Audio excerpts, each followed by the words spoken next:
Hello traders, my name is Christopher Vecchio, currency strategist with Daily Effects. Today is Tuesday, November 11th, 2014. Happy Veterans Day, and thank you to all those that have served. We're looking at US dollar this morning as we turn the page to the North American trading session. You're actually seeing dollar show a little bit of divergence relative to the yen crosses. Of course, dollar yen moving up overnight on news that Abe is considering postponing a sales tax change there. Theoretically, considering how much purchasing power has been sapped from the Japanese consumer between A, the rise in energy costs the last few years, B, the weak yen, and C, of course, that sales tax hike back in April. This is welcome news for the economy. And so an economy based around about 62% consumption, more money in the consumer's pockets, theoretically good for stocks. So the Nikkei is up over 2% overnight. We're seeing dollar yen run higher up into 116 at a point here. But notice US dollar is not at new highs. That mainly goes with the fact that the commodity currencies and some of the other currencies are supported on the risk move. When we swing over to, say, Aussie dollar, it's rebounding a bit, but it's holding below that key 86.41 level, that being the October swing low and initial November swing low before we broke below that range. It's very possible that we're continuing along with this bear flag now after the downturn in September. You can see here how MACD and stochastics are both favorable for the bears. If this is indeed the continuation and yesterday's reversal against that former support turn resistance will hold true, we're looking for price to stay again outside of 86.41.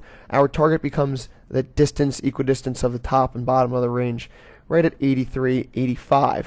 Kiwi dollar, not quite out of its range just yet, but if we see prices below 77 and really as far as 76.60, we can have more confidence in the downturn here. The Kiwi dollar chart has been pretty messy the last few days, considering we've had a lot of consolidation as we attempt to leak lower.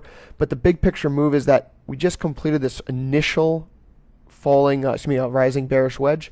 But now long term, a break below here would be continuation in this bear flag, and the simple 100% extension of that range would point down towards 73.80, which happens to coincide with the lows we had in November 2011.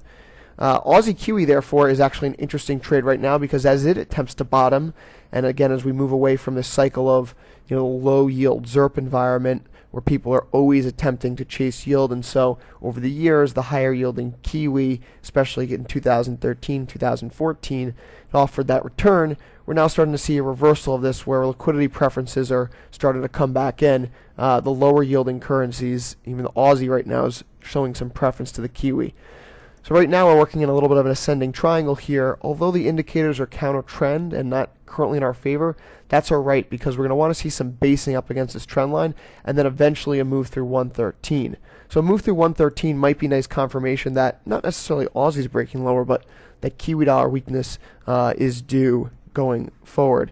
Lastly, do want to point out here in dollar yen, as well as many of these yen crosses, the key moving average to watch down here is on the daily chart, the 5 EMA. That's where we bounced yesterday. It's actually the second time that we've had a bounce at the 5 EMA since that Abe announcement, the first being the initial bounce, the second occurring right here.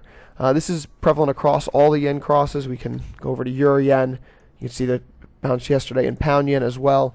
So what we're looking for here, the big takeaway, is that if we are to see this 5 EMA on the daily chart breached, we're going to get a daily close below it.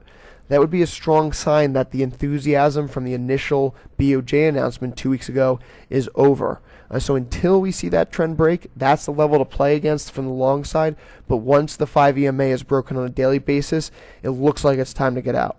That'll be it for me today. I'll be back tomorrow morning covering the Bank of England inflation report starting at 5:15 Eastern, 10:15 GMT in the Daily Effects live trading room. Would love for you to join me there. I'll also be back on Friday starting at 4:45 Eastern, 10:45 GMT covering the Eurozone GDP report.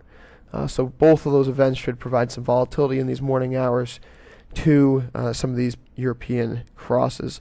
Also keep in mind, after yesterday's crazy move in the Swiss franc to start the week, there will be the overhang of that Swiss referendum in the back of everyone's minds, and so look for more activity between Swiss and the euro and even maybe gold ahead of the November 30th referendum. Good luck trading the rest of today, and I'll see everyone later this week.